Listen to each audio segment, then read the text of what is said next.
연구기사 23, 8월 11일에서 17일주. 우리는 여호와의 이름을 얼마나 중요하게 여깁니까? 주제 성구. 여호와의 말씀이다. 너희는 나의 증인들이다. 이사야 43장 10절. 성구 해설. 파수대가 말하는 요지는 결과적으로 하느님을 명예롭게 하는 것이 아니라 발음을 매우 자주 사용해야 한다는 데 초점을 맞추고 있다. 이는 본질이 아닌 외관에 치중하는 모습임에 분명하다. 사람으로 말하자면 아버지의 이름을 중요하게 여긴다는 것은 아버지의 이름 홍길동의 발음을 자주 해야 하는 것을 결코 의미하지 않는다. 고유 명사가 가지는 의미는 구별하기 위한 것이다. 왜 꽃을 그냥 꽃이라 하지 않고 나팔꽃 무궁화꽃이라는 이름을 가지는가? 그것은 꽃과 꽃을 구별하기 위한 용도 외에는 달리 생각할 수 없다. 마찬가지로 오직 한 분이신 하느님을 구별하여 이름을 붙인다는 것은 고대의 부족 시대에 각 부족의 신들이 존재한다는 다신론 신앙에서 온 것이다. 그리하여 부족 간의 전쟁은 그들을 수호하는 신의 전쟁이었고 그 전쟁의 승리가 곧 그들의 신이 강하다는 것을 나타낸 것이다. 그러면 워치타워 종교인들은 아마도 하늘에나 땅에는 신이라 칭하는 자가 많다는 고린도 전서 8장 5절을 들먹일 것이다. 하지만 그런 신들이 실제로 존재하지 않는 상상이요 거짓이라는 사실을 왜 모르는가? 하느님은 오직 한 분이며 존재하는 것들의 실체를 의미하기 때문에 이름 따위를 들먹이는 것은 여전히 고대의 미개한 신앙에 사로잡혀 있다는 것을 보여줄 뿐이다. 발음이 하느님을 명예롭게 하고 존중하는 것이 아니라 하느님의 뜻과 목적에 살아가는 것이 그분을 명예롭게 하는 것이다. 안식일 교파가 안식일을 매우 중요한 날로 취급하는 것과 비교하면 그것은 그 당시 이스라엘 사회가 사회 질서를 지키는 데 있어서 종교가 중요한 역할을 했기 때문에 그 중요성을 십계명에도 하느님이 친히 기록한 것으로 되어 있다. 만일 안식일을 어기고 일을 하는 자가 있다면 그를 돌로 쳐 죽이게끔 강력한 법이었다. 그러나 여호와 또는 이와 유사한 발음을 하지 않으면 그를 돌로 쳐 죽이라는 명령이 있는가? 이러한 기록이 없다는 사실은 여호와라는 발음의 중요성이 없다는 것을 의미한다. 그럼에도 불구하고 워치타워 법인은 그들 교파의 구별성을 위해서 성서에도 없는 중요성을 만들어내요. 마치 여호와라는 발음을 하지 않으면 멸망될 거짓 종교에 속하는 사람으로 몰아붙이고 있다. 그리하여 워치타워 법인 통치체의 장님들은 본질과 형식을 혼동하여 신자들을 구덩이에 빠지도록 인도하고 있는 것이다. 노래 2번. 주의 이름 여호와. 요점. 우리가 어떻게 여호와의 이름을 거룩하게 하고 입증할 수 있는지 살펴보십시오. 1-2항 질문. 예수께서 여호와의 이름을 정말 중요하게 여기셨다는 것을 어떻게 알 수 있습니까? 예수께서 아버지의 뜻을 행하기 원하셨으며 하느님을 영예롭게 하기를 원했다. 하지만 그것이 여호와 또는 그와 유사한 발음과는 어떠한 연관성도 없다. 파수대는 마치 여호와라는 발음을 사용해야만 하느님을 영예롭게 하는 것으로 왜곡시키고 있다. 예수께서는 여호와의 이름을 그 무엇보다 중요하게 여기셨습니다. 그분은 아버지의 이름을 드높이는 일엔 누구보다 앞장서셨습니다. 앞기사에서 살펴본 것처럼 예수께서는 아버지의 이름에 돌아간 모독을 없애려고 죽음도 마다하지 않으셨습니다. 천년 통치가 끝나면 그분은 자신의 통치권을 전부 여호와께 돌려드림으로 그분의 이름을 거룩하게 하실 것입니다. 예수께서 아버지의 이름을 위해 하신 이러한 모든 일은 그분이 아버지를 정말 사랑하신다는 것을 분명히 보여줍니다. 예수께서는 아버지의 이름으로 이 땅에 오셨습니다. 그분은 제자들에게 아버지의 이름을 알려주셨습니다. 또한 아버지의 이름으로 사람들을 가르치고 기적을 행하셨습니다. 그분은 여호와께 자신의 제자들을 지켜달라고 기도할 때에도 아버지의 이름을 위해 그렇게 해달라고 말씀하셨습니다. 요한복음 17장 11절. 그렇습니다. 예수께서는 아버지의 이름을 정말 중요하게 여기셨습니다. 따라서 그리스도의 제자라면 마땅히 여호와의 이름을 알고 그 이름을 사용해야 하지 않겠습니까? 3항. 질문. 이 기사에서는 무엇을 살펴볼 것입니까? 이 기사를 통하여 복음의 본질이 무엇이며 워치타워 법인에서 그토록 강조하고 금가옥엽처럼 받드는 여호와라는 발음이 복음의 본질과는 아무런 연관성이 없다는 것을 알게 될 것이다. 우리는 참 그리스도인으로서 예수의 본을 따릅니다. 그래서 여호와의 이름을 매우 소중히 여깁니다. 그러면 왕국의 좋은 소식을 전하는 우리가 여호와의 이름으로 불리는 이유는 무엇입니까? 우리 각자는 여호와의 이름을 얼마나 중요하게 여겨야 합니까? 이 기사에서 그러한 점들을 살펴보겠습니다. 자신의 이름을 위한 백성. 4항. 기억 질문. 예수께서는 하늘로 올라가시기 직전에 제자들에게 어떤 말씀을 하셨습니까? 니은 질문. 예수의 말씀과 관련하여 어떤 점을 살펴볼 것입니까? 예수께서 승천하기 전에 제자들에게 그의 증인이 될 것이라 말씀하셨다. 물론 이 기록은 복음서의 기승전결을 위한 제자들의 편집이겠지만 이 기록을 사실 그대로 받아들인다 하더라도 증인이란 복음을 전하는 사람을 의미하는 것이 아니라 목격자를 의미하는 것이다. 따라서 예수의 증인이란 예수와 함께 지내며 그에 대해 잘 알던 제자들만이 진정한 의미에서 증인인 것이다. 무턱대고 앵무새처럼 워치타워 교리를 반복하는 자가 결코 예수의 증인이나 여호와의 증인이 될 수 없다. 예수께서는 하늘로 올라가시기 직전에 제자들에게 이렇게 말씀하셨습니다. 성령이 여러분에게 이르면 여러분은 능력을 받아 예루살렘과 온 유대와 사마리아에서 그리고 땅의 가장 먼 곳까지 이르러 나의 증인이 될 것입니다. 사도행전 1장 8절. 따라서 좋은 소식이 이스라엘만이 아니라 모든 지역에 전파되어 모든 민족의 사람들이 예수의 제자가 될 기회를 갖게 될 것이었습니다. 그런데 예수께서 여러분은 나의 증인이 될 것입니다. 라고 말씀하셨다는 점에 유의해 보십시오. 이 말씀은 새로 제자가 되는 사람들이 예수의 증인이 되는 것으로 충분하다는 뜻이었습니까? 그들은 여호와의 이름을 알 필요가 없었습니까? 사도행전 15장의 기록을 통해 그 점을 알아보겠습니다. 5항. 질문. 기원 49년에 예루살렘에서 있었던 모임에서 모든 사람이 여호와의 이름을 알 필요가 있다는 점이 어떻게 밝혀졌습니까?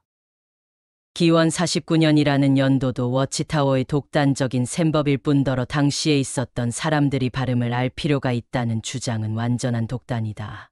하느님께서 자신의 이름을 위한 백성이라는 어구를 여호와라는 발음을 해야 할 필요가 있는 백성으로 바꿔치기 하였다. 파수되는 1세기의 그리스도인들이 복음을 전하는 것이 아니라 여호와라는 발음을 알리기 위한 도구가 되었다는 억지 주장을 늘어놓고 있다. 기원 49년에 예루살렘에서 사도들과 연로자들이 함께 모였습니다. 그들은 할례받지 않은 이방인들이 그리스도인이 되기 위해 무엇을 해야 하는지 논의했습니다. 그 모임의 끝부분에 예수의 이부동생 야고보가 이렇게 말했습니다. 하느님께서 처음으로 이방 사람들 가운데서 자신의 이름을 위한 백성을 모으시려고 어떻게 그들에게 주의를 돌리셨는지 베드로가 자세히 이야기했습니다. 이어서 야고보는 예언자 아모스의 말을 인용하면서 그 이름에 대해 더 분명히 밝혀주었습니다. 그것은 남은 자들이 내 이름으로 불리는 모든 이방 사람들과 함께 여호와를 진지하게 찾게 하려는 것이다. 이 일들을 행하고 있는 여호와가 말한다. 사도행전 15장 14절에서 18절. 따라서 새로운 제자들은 여호와에 대해 배울 뿐만 아니라 그분의 이름으로 불리게 될 것이었습니다. 그들은 여호와의 이름을 사람들에게 알릴 것이었으며 그분의 이름을 대표하는 사람들로 여겨질 것이었습니다. 5항의 사포. 야고보가 예루살렘에 모인 사도들과 연로자들과 이야기하고 있습니다. 두 형제 앞에는 두루마리가 펼쳐져 있습니다. 사포에 딸린 문구. 1세기 중앙장로회는 그리스도인들이 하느님의 이름을 위한 백성이 되어야 한다는 점을 분명히 이해했습니다. 6.7항 기억 질문. 예수께서 이 땅에 오신 이유는 무엇이었습니까? 니은 질문. 예수께서 땅에 오신 더 중요한 이유는 무엇이었습니까? 6.7항의 질문은 예수가 전생을 가졌다는 이교도의 교리를 전제로 하고 있다. 그 말은 마치 우리도 전생이 있었다는 말과 같은 것이다. 왜냐하면 예수는 우리와 같은 본성을 가진 인간이 하늘의 어떤 존재로 있다가 마리아의 뱃속으로 스며들어갔다는 이상한 신화를 조작하고 있는 것이다. 그래서 신학자들은 삼위일체론을 벗어난 종속론이 매우 위험하다는 것이다. 왜냐하면 성서에서 예수를 하느님의 아들이라고 한 것은 은유이지 직설적인 표현이 아니기 때문이다. 즉 예수는 하느님을 완전하게 대표하신 분이므로 하느님과 같은 존재라는 의미로 하느님의 아들로 묘사한 것이다. 그런데 워치타워 교리는 하느님의 아들을 직설적인 표현으로 오도하며 하늘에 살다가 마술을 사용해 마리아 폐속으로 들어갔다는 주장을 하고 있는 것이다. 앞기사에서 살펴본 것처럼 예수라는 이름은 여호와는 구원이시다를 의미합니다. 여호와께서는 예수를 사용해 믿음을 나타내는 사람들을 구원할 마련을 하셨습니다. 예수께서는 땅에 오셔서 인류를 위해 자신의 생명을 바치셨습니다. 그분의 대속 덕분에 인류가 구원받고 영원한 생명을 얻을 수 있게 되었습니다. 인류에게 예수의 대속이 필요했던 이유는 에덴 동산에서 있었던 일 때문입니다. 앞기사에서 살펴본 것처럼 인류의 첫 조상인 아담과 하와가 여호와께 반역하고 영원히 살 기회를 잃은 것입니다. 그런데 예수께서 이 땅에 오신 데는 인류의 구원보다 훨씬 더 중요한 문제가 관련되어 있었습니다. 바로 여호와의 이름이 거룩해지는 것이었습니다. 에덴에서 사탄이 끔찍한 거짓말로 여호와를 비난했기 때문입니다. 여호와의 이름이 거룩해지면 결국 인류도 완전한 구원을 얻게 될 것이었습니다. 여호와의 이름을 거룩하게 하는 일에서 핵심적인 역할을 하신 분이 바로 예수이셨습니다. 그분은 여호와의 이름을 지닌 대표자로서 자신의 역할을 완벽하게 수행하셨습니다. 8항 질문. 예수의 제자들은 모두 무엇을 이해해야 했습니까? 8항에서 또다시 파수되는 엉터리 해설을 해대고 있다. 구원은 A가 B에게 주는 물건이 아니라 구원은 주고 받을 수 있는 보수가 아니고 하느님을 믿음으로써 자기를 선하게 만들어 구원된 존재가 되게 하는 것이라는 점을 유의해야 한다. 이 점을 이해하는 한 하느님이 구원을 우리에게 베풀어 주셨다고 말할 수 있는 것이다. 표현이 가지고 있는 실질적인 내용을 제대로 이해시키지 못하고 마구잡이로 제멋대로의 해석으로 오로지 몇 년 있으면 멸망이 오니 워치타워의 교리를 안 받아들이면 죽을 뿐이라는 겁박으로 해설을 해대는 것이다.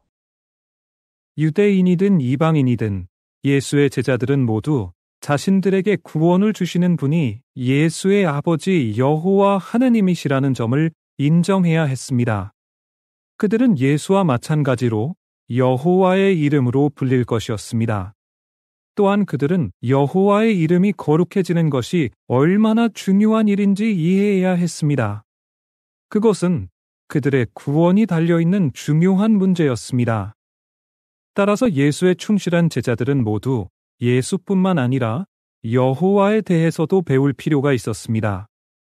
그렇기 때문에 예수께서는 요한복음 17장에 나오는 그분의 기도를 이러한 말씀으로 끝맺으셨습니다.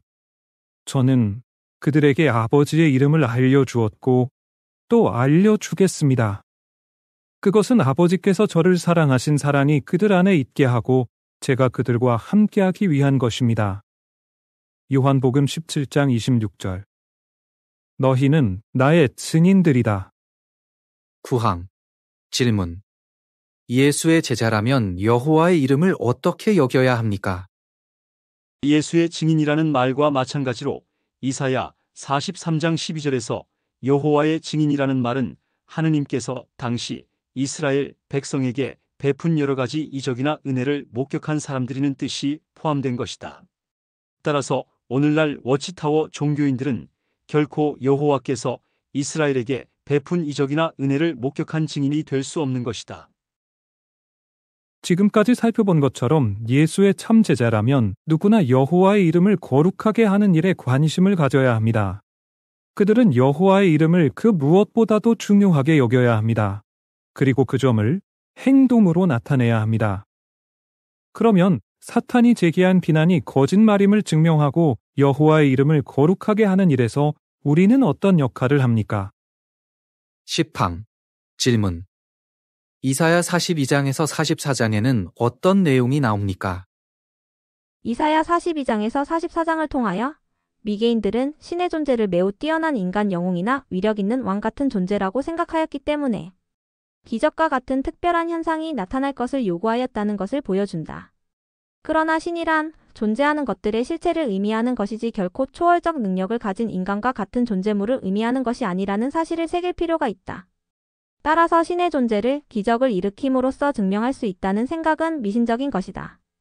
신은 증명할 수 있는 존재가 아니라 정의되는 존재인 것이다. 이 사실을 비하시켜 만들어진 신이라는 제목의 리처드 도킨스의 저작물이 있다. 이사야 42장에서 44장을 보면 여호와의 이름을 거룩하게 하는 일에서 우리가 어떤 중요한 역할을 하는지 알 수 있습니다. 그 내용을 보면 누가 참 하느님인지를 두고 재판이 열립니다. 여호와께서는 자신을 섬기지 않는 사람들에게 그들이 믿는 신이 정말로 존재한다는 것을 증명해 보라고 요구하십니다. 그리고 그 점을 증명해 줄 증인이 있으면 나와 보라고 말씀하십니다. 하지만 아무도 그렇게 하지 못합니다. 이사야 43장 9절, 44장 7절에서 9절의 기록은 이러합니다. 43장 9절. 나라들은 모두 한 곳에 모이고 민족들도 함께 모여라. 그들 중에 누가 이것을 말할 수 있느냐? 그들이 처음 일들을 우리에게 들려줄 수 있겠느냐? 그들이 증인들을 내세워 자기들이 옳다는 것을 증명하게 해보아라. 사람들이 듣고 그것이 진실이다 하고 말하게 해보아라. 44장 7절에서 9절. 나와 같은 자가 누구냐? 누구든 외쳐서 그것을 알리고 나에게 증명해보라고 하여라. 내가 옛 사람들을 세웠을 때부터 앞으로 있을 일들과 장차 일어날 일들을 말해보라고 하여라. 무서워하지 마라. 두려움에 사로잡히지 마라. 내가 너희 각자에게 그것을 미리 말해주고 알려주지 않았느냐? 너희는 나의 증인들이다. 나 외에 하느님이 또 있느냐? 다른 반석은 없다. 나는 그런 것을 알지 못한다. 조각한 형상을 만드는 자들은 모두 허망한 자들이고 그들이 아끼는 것들도 무익한 것이다. 그들의 증인인 그것들은 보지도 못하고 알지도 못하니 그것들을 만든 자들은 부끄러움을 당할 것이다. 11항 질문. 여호와께서는 이사야 43장 10절부터 12절에서 자신의 백성에게 무엇이라고 말씀하십니까?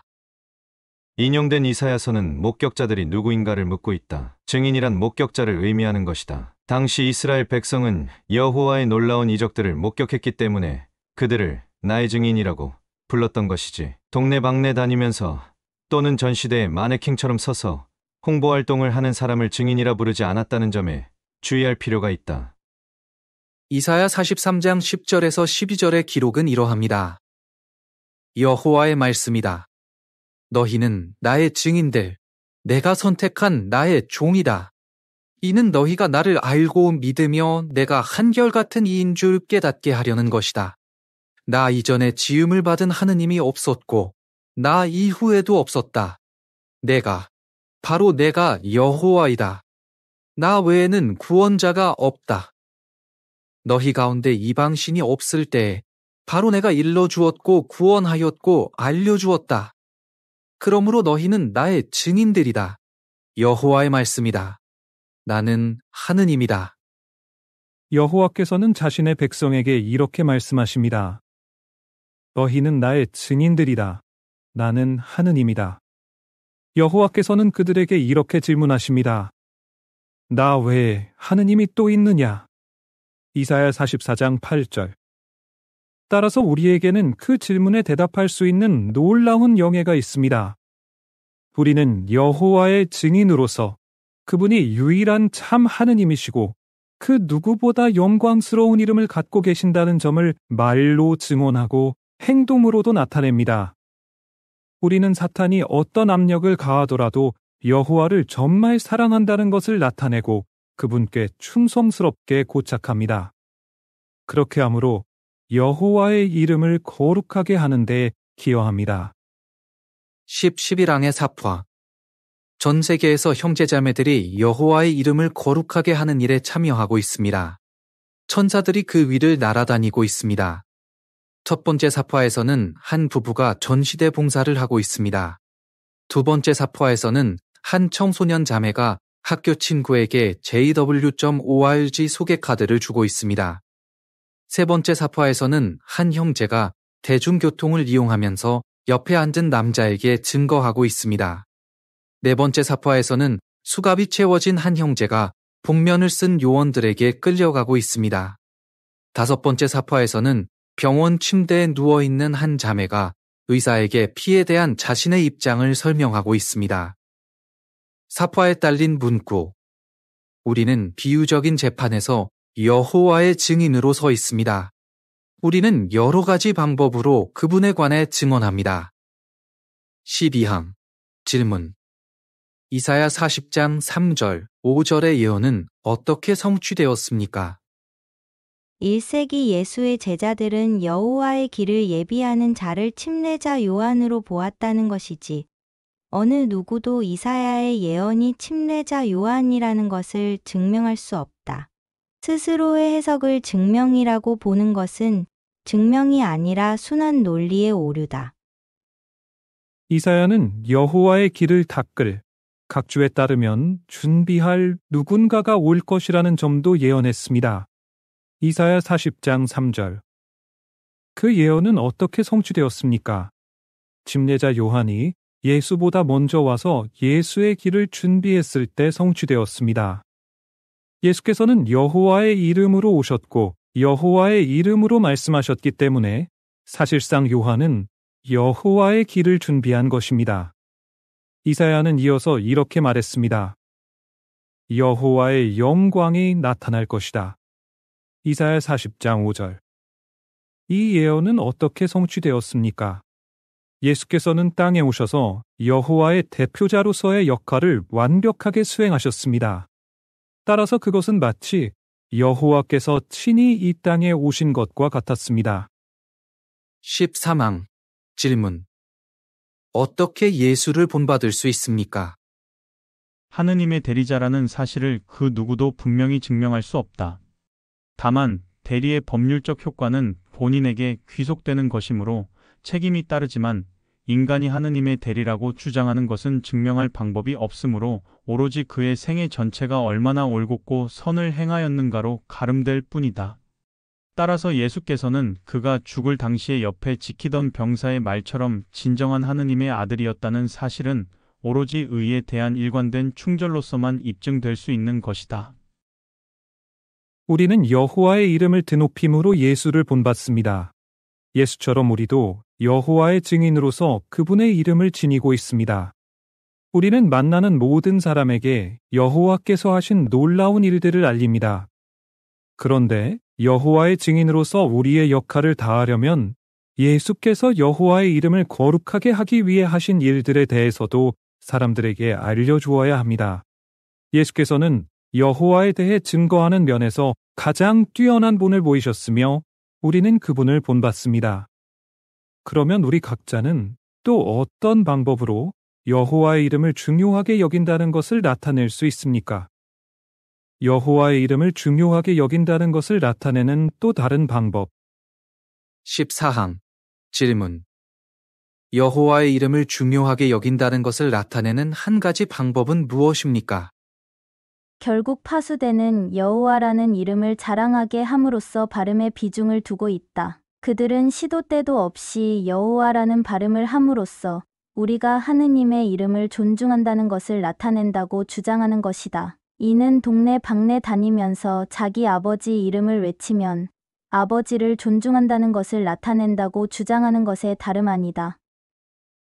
시편 105편 3절의 기록은 이러합니다. 그 거룩한 이름을 자랑하여라. 여호와를 찾는 자들의 마음은 기뻐하여라.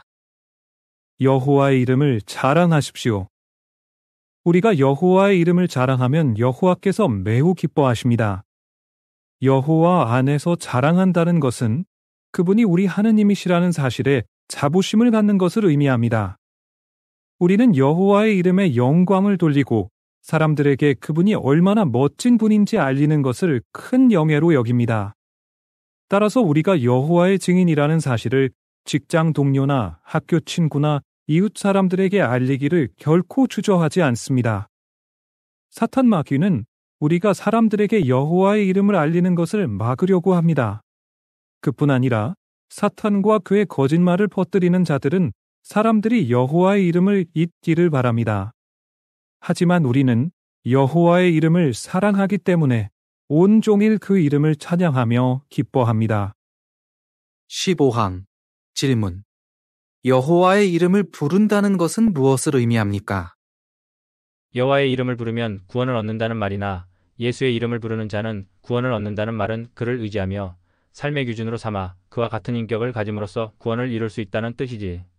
그에게 요청하면 구원이라는 물건을 받을 수 있다는 뜻이 아니다. 계속 여호와의 이름을 부르십시오. 여호와의 이름을 부른다는 것은 단지 그분의 이름을 알고 사용하는 것 이상을 의미합니다. 그분이 어떤 분인지 알고 그분과 가까워지고 그분을 신뢰하고 그분께 도움과 인도를 구하는 것을 의미합니다.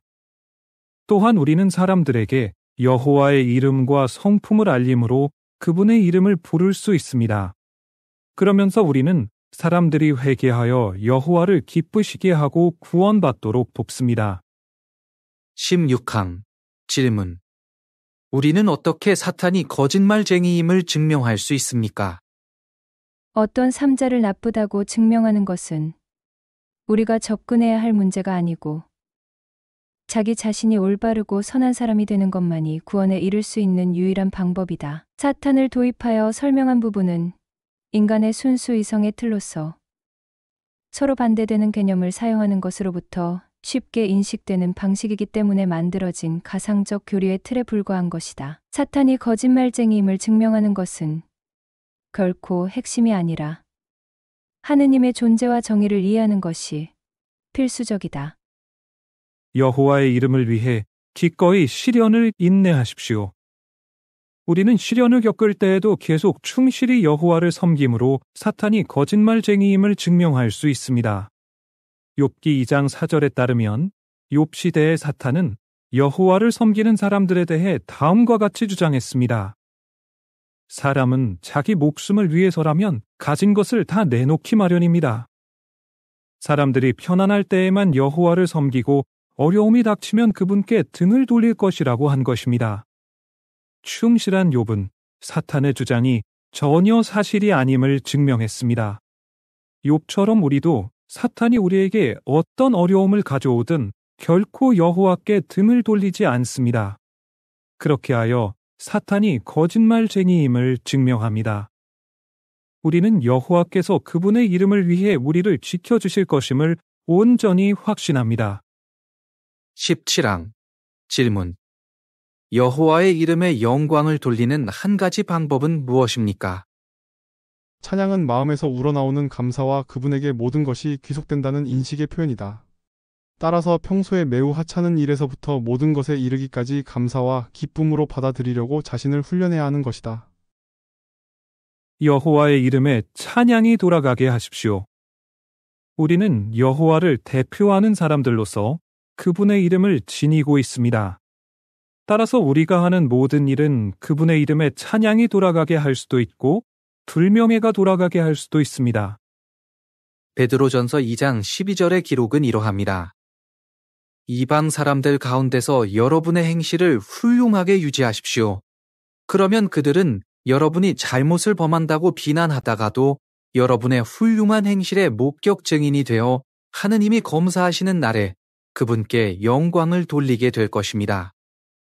우리는 말과 행실로 최선을 다해 여호와께 찬양을 돌리기를 원합니다. 그렇게 한다면 우리가 불완전하기는 하지만 그분의 이름에 영광을 돌릴 수 있습니다. 18항 질문. 여호와의 이름을 중요하게 여긴다는 것을 또 어떻게 나타낼 수 있습니까? 하느님을 영광스럽게 하는 일이 일시적으로 사람의 보기에 하찮게 인식될 수 있지만 사람들의 마음을 만족시키려는 마음을 버리고 큰 목표와 희망을 바라보며 자신을 발전시킬 때 반드시 대망의 목표는 이루어질 수 있는 것이다. 그러므로 옳은 일을 행하다가 주위 사람들의 분위기나 눈치 때문에 낙심하거나 포기할 필요가 없다. 주변 사람들이 나를 어떻게 생각하는가가 아니라 여호와의 이름을 영광스럽게 하는 것을 더 중요하게 여기십시오. 우리가 여호와의 이름을 사랑하기 때문에 주위 사람들은 우리를 이상한 사람으로 여기거나 비난할지 모릅니다. 하지만 예수의 본을 기억하십시오. 예수께서는 여호와의 이름에 영광을 돌리기 위해 범죄자로서 수치스럽게 처형당하는 일도 기꺼이 감수하셨습니다. 성경에서는 그분이 수치를 대수롭지 않게 여기셨다고 알려줍니다. 사람들이 자신을 어떻게 생각할지 지나치게 염려하지 않으셨기 때문입니다. 히브리서 12장 2절에서 4절. 그분은 하느님의 뜻을 행하는 것을 가장 중요하게 여기셨습니다. 각주는 이러합니다. 충실한 욥도 새 친구의 비난을 받았을 때 무엇이 더 중요한지를 잠시 잊었습니다. 자녀와 재산을 모두 잃었을 때 욥은 죄를 짓거나 하느님을 탓하지 않았습니다. 욥기 1장 22절. 하지만 죄를 지었다는 비난을 받자 그는 말이 거칠어졌습니다. 하느님의 이름을 거룩하게 하는 것보다 자신의 평판을 지키는 것을 더 중요하게 여긴 것입니다. 19항 질문. 당신은 여호와의 이름에 대해 어떻게 느끼며 그 이유는 무엇입니까? 우리는 결코 여호와라는 발음에 비중을 두어서는 안 된다. 만일 그렇게 된다면 그는 본질이나 실상에 초점을 맞추는 것이 아니라 형식과 외관에 치우쳐 헛된 노력과 시간을 바치게 될 것이다. 우리는 여호와의 이름을 자랑스럽게 여기며 여호와의 증인으로 불리는 것을 영예로운 일로 여깁니다. 그렇기 때문에 사람들이 우리를 비난하더라도 여호와의 이름에 찬양을 돌리기 위해 최선을 다합니다. 여호와의 이름을 영광스럽게 하는 것은 우리 자신의 평판을 지키는 것보다 훨씬 더 중요합니다. 따라서 사탄이 아무리 방해하더라도 여호와의 이름을 계속 찬양하겠다고 굳게 결심하도록 합시다. 그렇게 하여 예수 그리스도처럼 우리도 여호와의 이름을 가장 중요하게 여긴다는 것을 증명해야겠습니다. 어떻게 대답하시겠습니까? 예수의 제자들이 여호와의 이름을 중요하게 여겨야 한다는 점을 어떻게 알 수 있습니까? 예수께서 아버지의 뜻을 행하기 원하셨으며 하느님을 영예롭게 하기를 원했다. 하지만 그것이 여호와 또는 그와 유사한 발음과는 어떠한 연관성도 없다. 파수대는 마치 여호와라는 발음을 사용해야만 하느님을 영예롭게 하는 것으로 왜곡시키고 있다. 오늘날 우리는 어떤 재판에서 증인 역할을 하고 있습니까? 어떤 삼자를 나쁘다고 증명하려는 것은 우리가 접근해야 할 문제가 아니고 자기 자신이 올바르고 선한 사람이 되는 것만이 구원에 이를 수 있는 유일한 방법이다. 사탄을 도입하여 설명한 부분은 인간의 순수 이성의 틀로서 서로 반대되는 개념을 사용하는 것으로부터 사물이나 상황이 쉽게 인식되는 방식이기 때문에 만들어진 가상적 교리의 틀에 불과한 것이다. 사탄이 거짓말쟁이임을 증명하는 것은 결코 핵심이 아니라 하느님의 존재와 정의를 이해하는 것이 필수적이다. 우리는 여호와의 이름을 중요하게 여긴다는 것을 어떻게 나타낼 수 있습니까? 이사야 42장에서 44장을 통하여 미개인들은 신의 존재를 매우 뛰어난 인간 영웅이나 위력 있는 왕 같은 존재라고 생각하였기 때문에 기적과 같은 특별한 현상이 나타날 것을 요구하였다는 것을 보여준다. 그러나 신이란 존재하는 것들의 실체를 의미하는 것이지 결코 초월적 능력을 가진 인간과 같은 존재물을 의미하는 것이 아니라는 사실을 새길 필요가 있다. 따라서 신의 존재를 기적을 일으킴으로써 증명할 수 있다는 생각은 미신적인 것이다. 신은 증명할 수 있는 존재가 아니라 정의되는 존재인 것이다. 이 사실을 비하시켜 만들어진 신이라는 제목의 리처드 도킨스의 저작물이 있다. 노래 10번. 우리 하느님 여호와를 찬양하라. 지사를 마칩니다.